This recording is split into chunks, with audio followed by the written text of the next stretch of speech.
Greetings, everyone. Welcome to TRG 30, where we talk every week about bold change for resilience in our sector. And today, I'm going to make a case for creativity. We need it now more than ever. As always, I want you to be listening for some things. First of all, firefighting. We're in it now.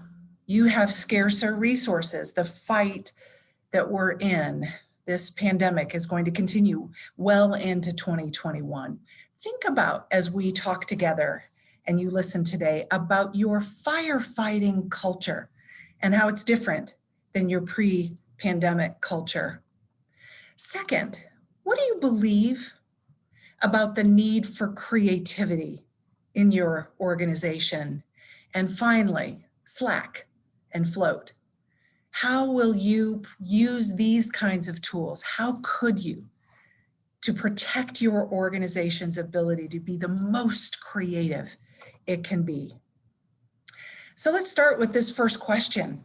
It's a funny one to be saying to you. Why do we need creativity? Don't we have enough of that already in this sector? Well, you'll remember this gal, Rahaf Harfoush, who joined me more than a month ago now. After I read her book, it had such an impact on me, this book, Hustle and Float. And I asked her to join us for TRG 30. She said to me in preparation for it, what she says on the subtitle, Jill, this is about reclaiming our creativity, something that we so desperately need. And I shared with her my observations that I felt like we were experiencing a crisis of creativity in our alarm-belled sector during this pandemic time. If you saw that episode, you'll remember our conversation about the both and, the hustle and the float that enables creativity to thrive. In the 60s, legendary business guru, thought leader, management consultant Peter Drucker was among the first to describe the then growing economic role of what he called knowledge workers, and the tension that existed then still does today when we try to measure the knowledge worker and their output with systems designed to measure productivity and output in the industrial economy. He surfaced 6 major factors that he could see that aligned with knowledge worker productivity. He said, the knowledge worker is more productive when they're able to define their tasks, when they can be autonomous in their work, when they are surrounded by continuous innovation, when they teach constantly and are learning, when they're measured by quality over quantity, and when they're recognized as an asset on the proverbial balance sheet rather than a cost. People like Richard Florida went further. His iconic Rise of the Creative Class identified an actual class of people. He describes them as people who are actually creating meaningful new things, forms, strategies, work. And he divided the class into 2 subgroups. First, the super creative core, you're going to recognize them. Scientists, poets, authors, engineers, novelists, professors, software developers, curators, as well as, according to him, the leadership of our modern society. Nonfiction writers, editors, cultural figures, politicians, think tank researchers, analysts, other opinion makers like that. These people, according to him, produce new things or designs that are widely useful, that scale, like designing a new product that can be manufactured and sold, or coming up with a strategy that can be shared and used widely, or even composing music as an example that can be performed again and again. Beyond problem solving, though, he says, their particular work goes beyond that to problem finding, not just building a better mousetrap, but actually noticing that a better mousetrap would be a handy thing to have. Beyond this group, there's another one, the second one that he identifies, and he calls them creative professionals, very much like the knowledge workers that Drucker and many others began to identify.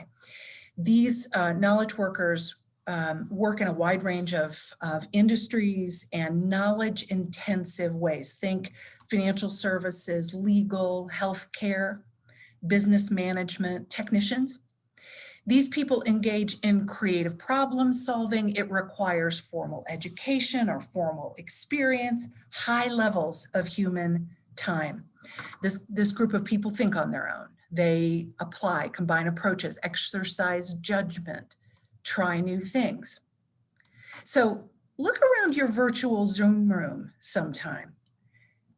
Creative professionals and the super creative class, we in this sector are surrounded by them every day. This is us.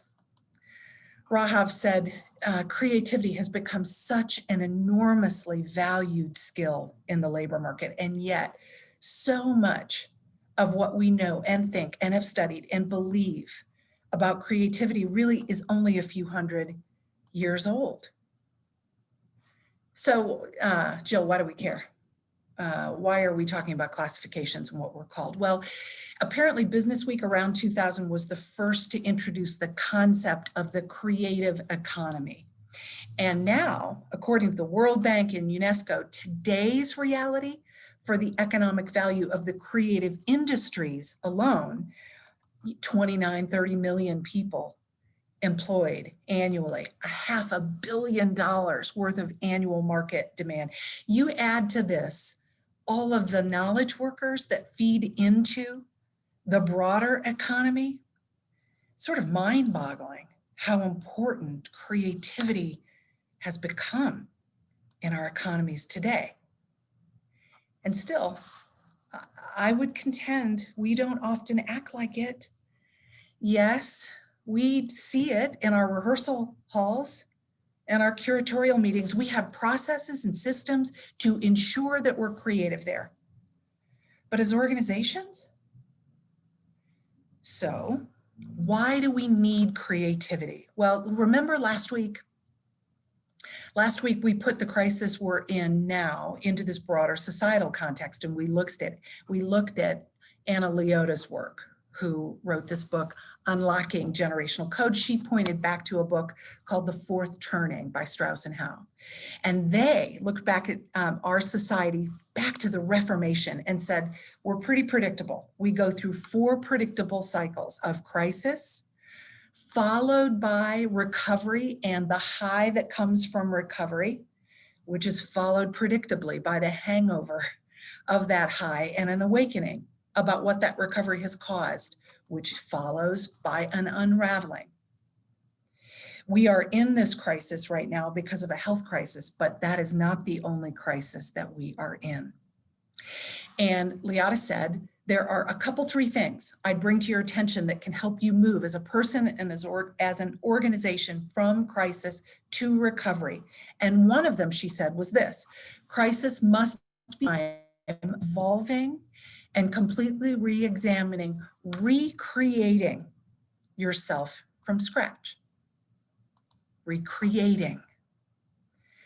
And then when you think about, you move from a generic crisis to our crisis. You know, back in June, I started to provoke our thinking because I could see how we were tunneling, how we were beginning to firefight, how we were, some of us beginning just to say, oh my God, just, this will be over. I know it'll be over soon. And I said, here are some of the things that we need to be thinking about, ways that we need to act differently in the context of this crisis that we're in now.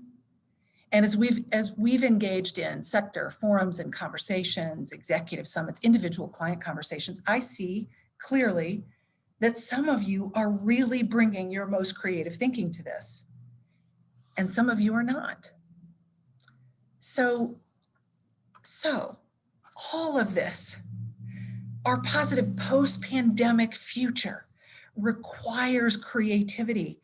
And even before this, we had day jobs that were already creatively demanding of us. You likely know this guy well. He's a celebrated author, speaker, teacher, blogger, author. His new book is just out, like days out. And I want to read something from it to you. He says creativity is an act of leadership. And he opens his book with a defense of his title. The title is The Practice, Shipping Creative Work. He opens by saying this: shipping, because it doesn't count if you don't share it. Creative, because you're not a cog in the system, you're a creator, a problem solver, a generous leader who is making things better by producing a new way forward. Work, because it's not a hobby. The muse is not the point, excuses are avoided, and the work is why you're here. Lost in all the noise around us is the proven truth about creativity. It's the result of desire. The desire to find a new truth, solve an old problem, or serve someone else. Creativity is a choice. It's not a bolt of lightning from somewhere else. There's a practice available to each of us, the practice of embracing the process of creation in the service of better. The practice is not the means to the output, the practice is the output, he says, because the practice is all we can control. The practice demands that we approach our process with commitment. It acknowledges that creativity is not an event. It's simply what we do, whether or not we're in the mood. Sculptor Elizabeth King said it beautifully when she said, "Process saves us from the poverty of our intentions." Process saves us from the poverty of our intentions. So why creativity? Well, creatives and the knowledge economy is a real driver. It is fuel for our recovery, and we are in crisis. Crisis requires this creativity. And our sector has to adapt creatively. So as I think about that, and I thought about all of the things I've been reading and thinking about lately, I want to talk with you about what I'm learning creativity needs and what we're hearing to pull it together into a narrative that we can act on. Seth says it requires process, discipline, and commitment. Rahaf says it requires an acknowledgement that the creative way is different than the way that the industrial economy worked and the requirements of workers then. She says downtime, and it's researched. If you haven't read this book, boy, do I recommend it. She researches it thoroughly. And she says downtime is essential. It's essential for the creative brain to recover so that it can operate. And it's funny because she was on the digital committee or task force for Obama's election campaign. And she's the one who says, step away from the tech. It's a false economy. If you think you can multitask, it's a big fat lie. We can't. Your creative brain requires downtime. She also says creative work is different. It requires a different approach than the 40 or 50 hour work week that we demand of ourselves. And right now in firefighting mode, we probably are really demanding that of ourselves. She provokes in the book, actually, she thinks we'd get better, more out of the creative worker if we had 30-hour work weeks.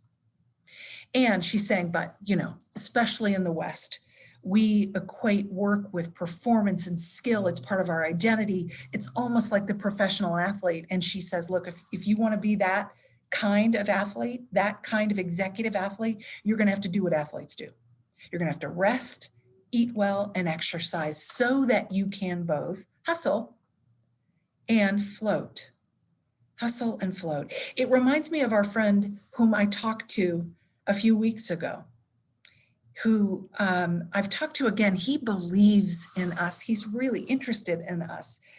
And we're thinking together about the relationships between what you'll remember he talked about, his resiliency bank account idea, and what the creative sector might need for its own resiliency. But as a reminder, he's a thoracic surgeon, a guy whose work is dedicated to putting data and discipline behind his work And I just remind you about what he says. Sleep is critical for your own personal resiliency. Exercise, mindfulness or meditation, gratitude, like literal daily gratitude, self-compassion, connection to others at a time when we're on Zoom. These purposeful steps create a bank account of resiliency that he's dedicating his life to teaching about. And finally, when I think about organizational creativity, I cracked open a book. I crack open a lot of books. It's a little embarrassing, but I cracked open a book that I read a couple of years ago. It's called Scarcity. It was written 5 or 7 years ago, The New Science of Having Less and How It Defines Our Lives. And it mostly talks about people and groups of people when they have scarce resources and how they behave. But a section of the book does talk about organizations, especially organizations that are in firefighting mode for one reason or another. Firefighting mode like St. John's Regional Health Center. I'm going to come back to them in the Twin Cities. Firefighting mode like in the 70s and 80s when we had lots of corporate excess. And in the 80s, there were a lot of leveraged buyouts and debt financing was used to squeeze out the fat in corporate America. Consequences. So in firefighting mode, these researchers, actually, both of them are academicians, say the standard impulse when you're firefighting is to pack tightly, pack everything into your schedule, pack everything you can into every available resource you can. But if we pack too lightly or tightly, we lose slack, and slack is not fat. This is critical. Slack is not fat. A lack of slack can, I sound like Dr. Seuss, a lack of slack can work in the short term. It can work in the short term, hustle. But in the long term, a lack of slack creates tunneling and error, and it creates more work and more scarcity. They go so far as to say that people and organizations that don't purposefully create slack mortgage the future for short-term savings. So when you're in firefighting, the counterintuitive solution is slack. I told you about this St. John's Regional Health Center. They had a problem with their operating rooms. They were at 100% capacity.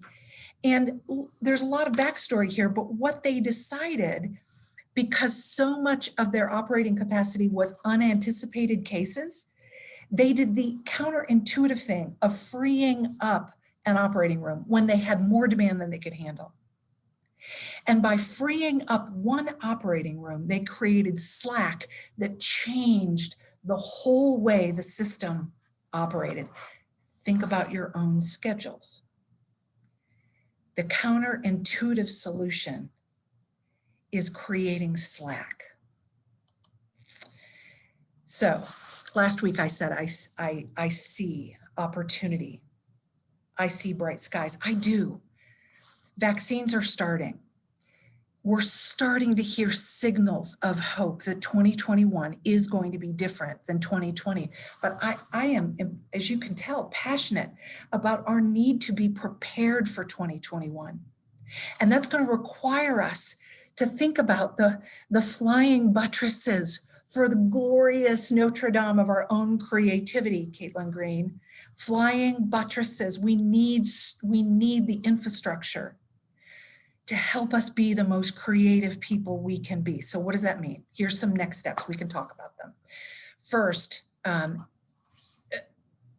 actively commit to creativity. Dig into what you believe. This book, page 255, there's a discussion guide on it. You should buy the book and you should look at it. Then you should talk to your team. These are hard conversations. We just had one yesterday at TRG. People have very different beliefs and attitudes and fears and expectations about work. They're hard conversations, but your belief that comes out of that organizationally will inform everything, and you can create norms that work for you and that enable you to prioritize what this means. And then you can take action steps. You can take action steps like the first recommendation of this book for organizations is to create open spaces in your schedule. We all do it, and then we don't honor it. Outlook enables our teams to come and steal those times, and then we lose the slack. Take time off. Take time off to let your brain rest, to let the system that's your secondary system do its magic, and there is magic in it. Take a break from tech, take a walk. And then ask maybe what your organization needs. We're hearing now about lockdowns everywhere. Children are climbing on your staff. What do we need during the workday? Childcare, do we need flexible schedules, more vacation? And then, you know, this is the hardest thing. We do it with clients, we do it with ourselves, sometimes really poorly. But stop doing. We can't do everything with the resources we have now, or maybe slower doing. Stephen, let's talk about it. Let's talk about it and see what's on the minds of everyone here. See what we can learn from each other. Jill, I feel like we need to take a big deep breath after that collectively. Because, you know, what's been really interesting about the questions that have come through in here, and actually as I reflect on listening to this again from you, is there's, Rebecca, I think, summarizes this in a question immediately straight off, which is, I appreciate the comments about the importance of rest and stepping away from devices. You know, I remember when Rahaf wanted to run that exercise with us, right, to test us about whether we could actually do it. Yeah. But what if folks listening to this here don't have a culture where that's encouraged? Or how do we help develop that? And I wonder what you might say directly to leaders here that might even turn their nose up a little bit about this. Right? Oh yeah. I'm one of them. I'm one of them. And the question that I would challenge you to explore, I mean, literally, I would buy the book on page 155, like seriously do that if you're a leader. But the challenge I would ask you is, are you getting the best of your team right now? How could you possibly not? I ask myself, how could I possibly not want to take advantage of anything that would help us be our most rich creative selves and not just on stage? And I have my own shit I have to work through related to my biases about work. So if you're a leader, I would just say, man, you got to get real about this. And if you're not, and your culture is one that doesn't look like that, well, then Rahaf, if she was here, would say, so what? Decide for yourself. And that sounds cold and it sounds impossible, but it's really not. It's really not.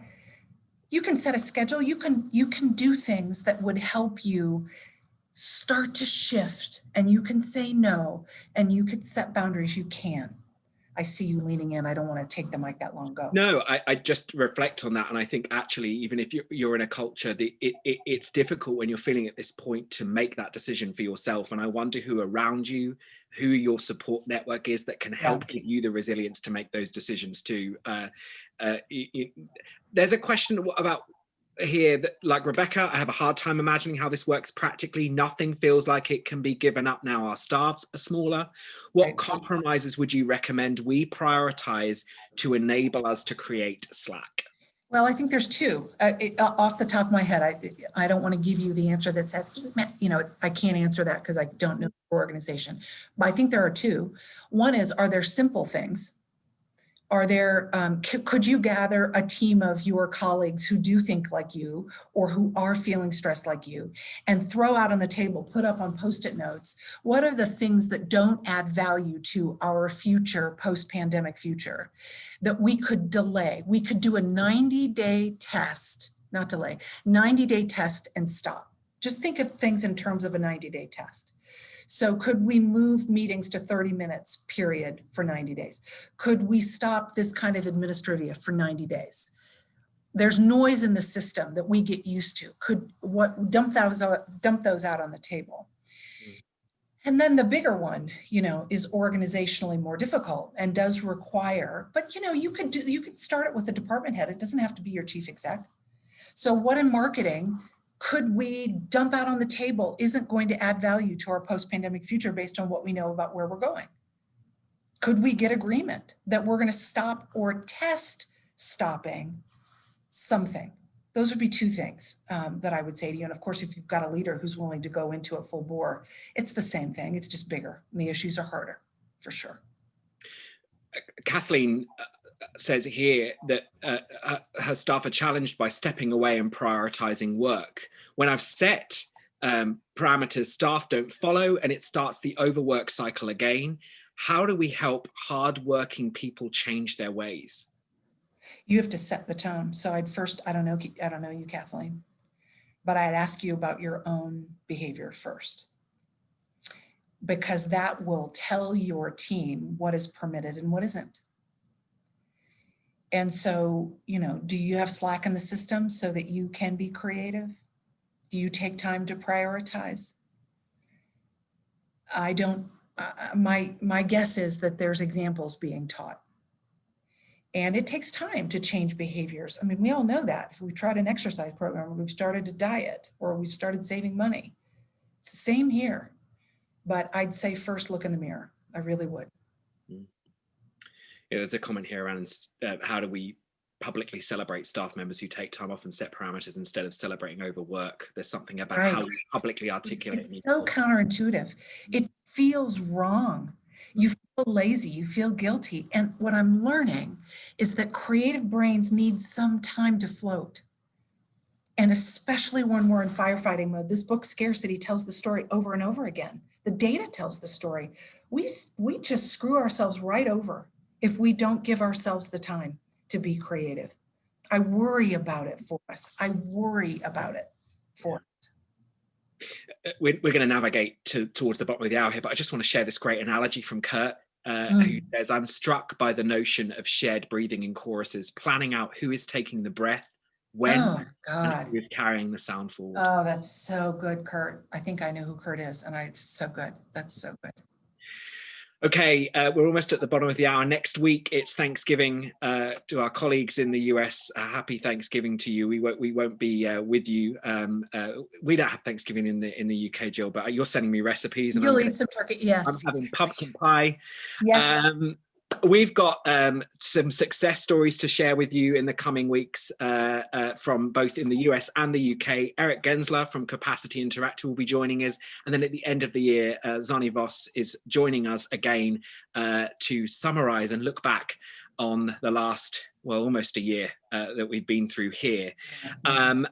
Something to share with you from our benchmark. We're really excited to let you know that we now have enough live organizations to start splitting our benchmark groups out. So you can see here theatre, music, and others. So while, yes, this data here that you see in front of us shows ongoing near flat sales through our benchmark through the first couple of weeks of November, theatre is performing better, having retained 9% of revenue in the first half of November. But this increasingly, as we begin to come through the other side of this, is going to be a crucial tool to help us understand how the sector is recovering, and crucially for you to see your data in comparison there. So we continue to encourage you to sign up here and join that benchmark group. And as always, trgarts.com, the place where you can access all of our resources, past TRG 30 episodes, and my colleague Brad in his weekly benchmark bites, plenty to catch up on there and communicate with us on. Thank you as always for joining us. We're so pleased to have you with us week after week. It's great to see so many familiar faces, and we will be back in a couple of weeks. Jill, thank you. Thank you, Stephen. Happy Thanksgiving, and we'll be back with you soon. May the force be with all of you. Bye-bye. Bye.